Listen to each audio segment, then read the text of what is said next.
Alam mo ba, yung mga babaeng sobrang close sa papa nila, madalas sila yung may pinakamalakas na loob, pero may pinakamalalim na sugat. Sa dark psychology, hindi lang simpleng closeness yan. Yung papa kasi, siya yung first model ng love ng isang babae. Kung paano siya minahal, pinrotektahan, o minsan kung paano siya nasaktan. Yun din yung pattern ng mga lalaking pipiliin niya paglaki. Kapag maalaga at consistent si papa, nagiging safe ang mundo niya. Pero kapag malamig o laging wala, subconsciously, hinahanap niya yun sa iba. Hindi para magreklamo, kundi para maulit yung hindi natapos na attachment. Kaya yung babaeng laging matatag, laging kaya lahat. Minsan, yun yung natutong maging malakas kasi ayaw niyang ipakitang kulang siya.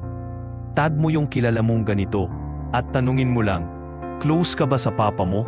Baka doon mo marinig yung sagot na hindi niya kayang sabihin.